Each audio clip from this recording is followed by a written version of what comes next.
Long time no see. So this is the transmission that we broke last week in I-29. I get a lot of questions about it. Is it actually stock? What's stock? What isn't?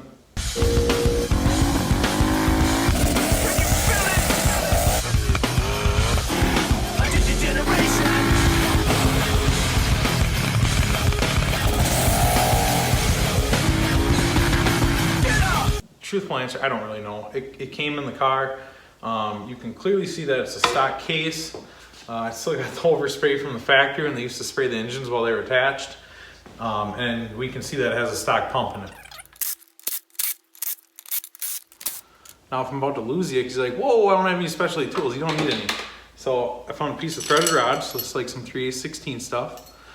We got a washer and a nut. And then for your hammer, a 3/4 socket. So now you have specialty transmission tools as well.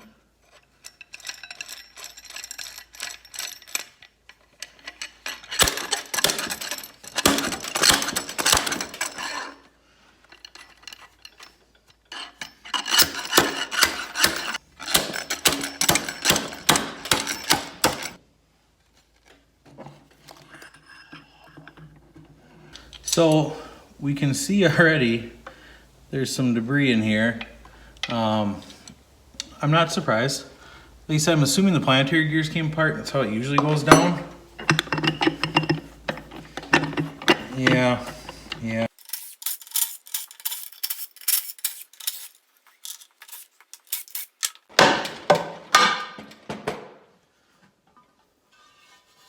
So like usual, everything I take apart on this channel is just full of debris.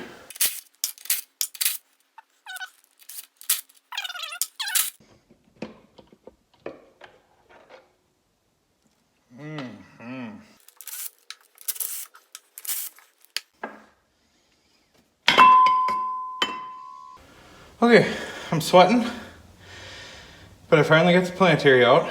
There was so much debris in here, I had to sit on the floor and just kind of shake it vigorously and give her a couple love taps with the hammer, but she's out of there now. So there she is.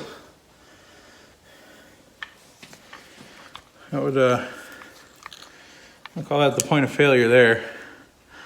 Those poor old gears just did everything they could. That track wasn't supposed to hook like that. So the whole point of this little honey that I just recorded was to get to the bottom of what is actually in this transmission. The answer is it's a stock 176 planetary, kind of what we were assuming. So if somebody else is more of an expert than I am and wants to tell me that this isn't stock and maybe it's aftermarket, I'm all ears. I can't see anything on it that says it's not a factory planetary. So all in all, I would consider it a wild success that this thing lived as long as it did. I mean, this thing was probably getting groceries in a 72 Impala with a family in it in like 1976. And here it is, just taking the old 980 horse Camaro right to the 60-foot cone. So there's one part from last week at I-29 that I did not include in the video because I was upset, I was hurt about it, everyone was hurt about it. That was Johnny's car. So we fought issues with the car last year with the crank trigger and whatnot, and all that stuff got ironed out. He got down there Friday night and we had more issues. So Steven worked on the thing all night Friday night, got it right. Johnny comes in the burnout box and the thing can't get out of its own way. So after the run, it was discovered that the O2 sensor failed. So that's just kind of the luck Johnny has. Spent all night fixing one issue, pull into the burnout box first round, O2 sensor fails, overfuels the car. So we were talking and Johnny wants to come to the road course takeover in 2 weeks.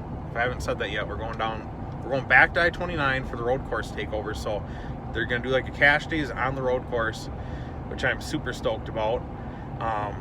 And Johnny wanted to bring his car back down for it. They got a radial class and small tire class.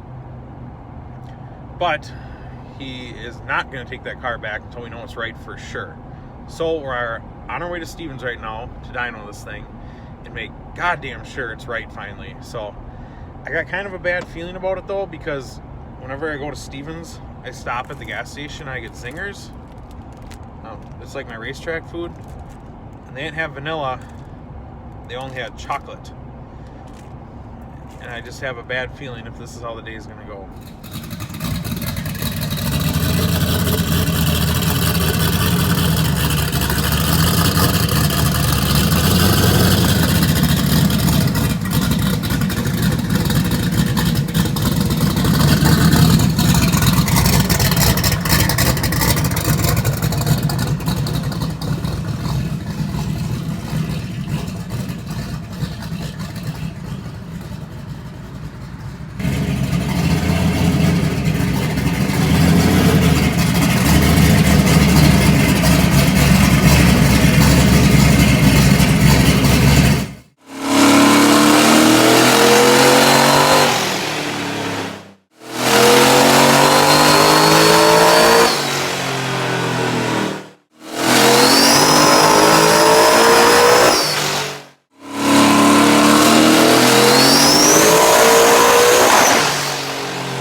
haven't figured out yet, it's just one big video of what I do during the week between races. So if you've ever seen the car at the track, or if you've ever seen a video of the car or a picture of the car, and you thought to yourself, John, he's really got his stuff together pretty well. It's a well sorted out program.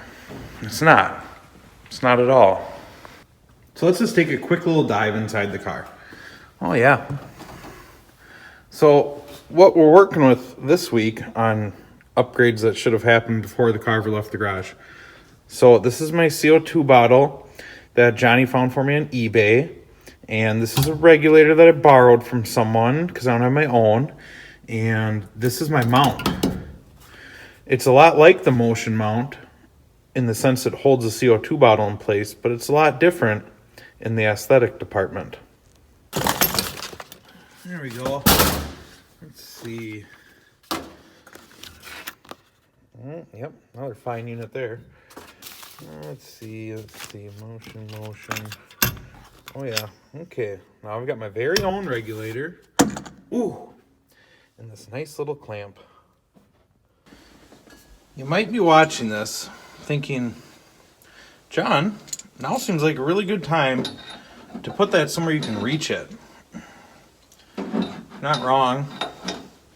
But if you know anything about race cars or racing, grudge racing specifically, heads up racing to be more specific, there's a couple things that are required in your setup. And one of those things is to make sure all your boys have something to do.